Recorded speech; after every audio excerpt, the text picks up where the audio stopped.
Hello guys, and welcome to 5th generation Hobby Shop, and welcome to another unboxing and testing.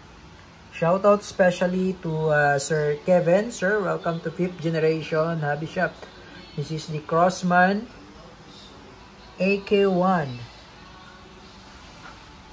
with full automatic semi and full automatic ROF, 1,400 rounds per minute, velocity up to 430 feet per second. It's a blowback action powered by CO2 and comes with speed loader. Ito po siya, Crossman AK1 honest manual, magazine, 25 rounder magazine, drop down magazine, BB loader included, foldable buttstock, selector switch for semi and full auto, and naka-safety siya ngayon. Yung sa gitna po ang full auto, tapos semi-auto naman po yung nasa baba. Ayan. Semi-auto, full auto, safety. And AK1 by Crossman. Bali, ang bala po niya ay steel ball, bolitas pa rin po ang bala. 4.5mm steel ball pa rin po ang bala natin. And yan po ang bala niya, 4.5mm steel ball and CO2 powered. So bali, ito pong unit natin holds up 2 cartridges. So bali, 2 cartridges po ang load sa magazine niya. 2 magazine po yan. Pero po pwede naman pong isa. Lalo pag isang piraso, lalo pag naka full auto po, ay mabilis po maubos talaga. Okay, so ilalabas natin sa box para makita nyo po. Ayan siya, sir. Ayan, naka-unfold na po yung ating butt. Kanina nasa box po siya, naka-fold po siya.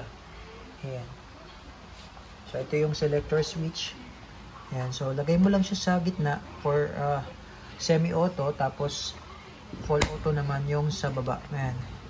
Ayan, sa gitna yung full auto.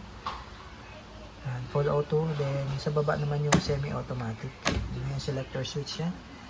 Ayan, AK1, 4.5mm steel ball. Meron siyang quad rail for accessories. Pwede mo siyang lagyan ng flashlight, red dot scope. Adjustable naman po yung kanyang IR sight, rear and rear lang. Yung front is naka-fix. Ayan. Adjustable rear sight. Ayan, na-adjust po yan, sir. Kung gusto niya adjust.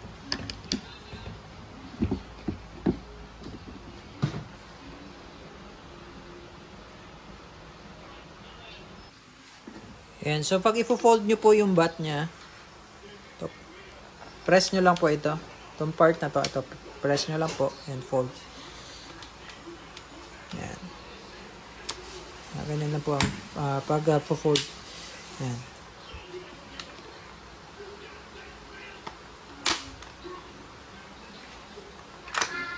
Ayan yung cocking. Tapos ito yung mag-release. Ayan. Ayan, safety. Okay. So, yung full auto, semi-auto.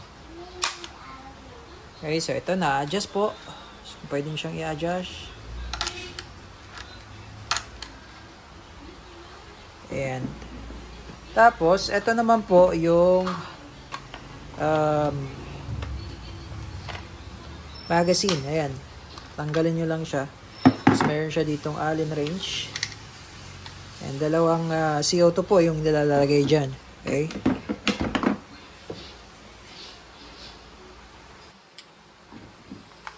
Bali, yung left side lang po ang una nating lalagyan. Ayan, may naka-indicate po na first. Ayan po. Ayan. First. Kasi po, pag ito po yung una nating nilagyan, sisingaw lang po yung CO2 niya. Kasi pre-flow po yung sa second slot. So, yung sa first slot lang muna yung una nating lalagyan. Tapos may free naman siyang silicone oil. Every time na mag-load kayo ng CO2, patak po kayo ng CO2. Silicone oil.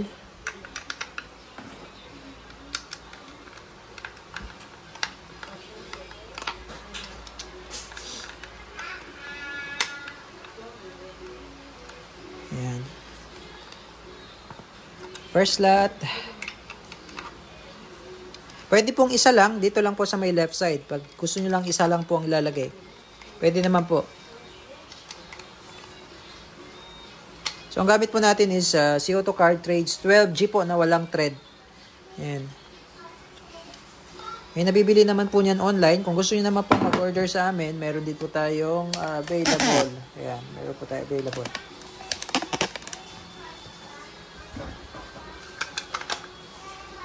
Ayan, sa pagbabalik naman, ganito lang. Ay, pwede siyang ilagay yung alin niya. Pinaka-alin. Load. Okay, and then, bali, pag maglo-load naman po kayo, sir, ng steel ball, sagad nyo lang sa dulo yung spring. Ayan. Kaya ating steel ball, 4.5mm steel ball.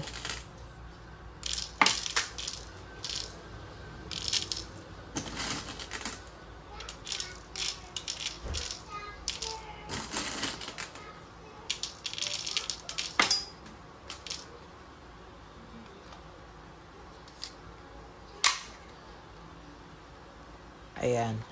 Okay. So, testing natin, sir. Again, this is the Crossman AK1 Semi and Fall Auto by Crossman.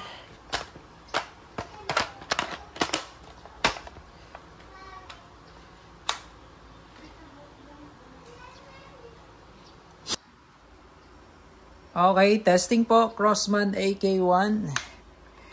Naka Fall Auto mode tayo.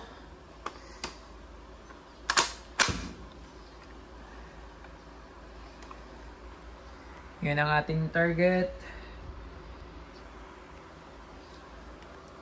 Okay, full auto mode. Firing.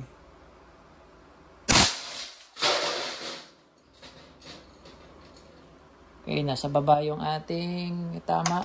So, pwede natin i-adjust ng konti. Okay, firing.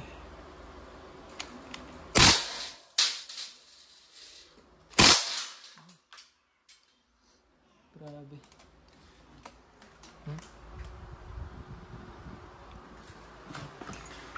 So, yun po yung full automatic. Meron pa siyang bala. Lagay lang natin sa semi-automatic.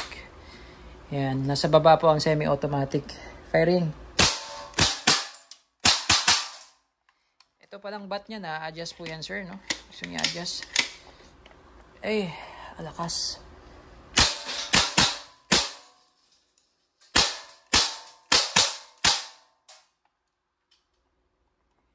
So, pag wala na siyang bala, nag-o-open yan, open bolt. Release nyo lang. Magazine. Yun. Then, kasan nyo lang to. Hammer down. Okay, lagay lang natin safety. Okay, all goods na tayo, sir. AK1 airgun rifle.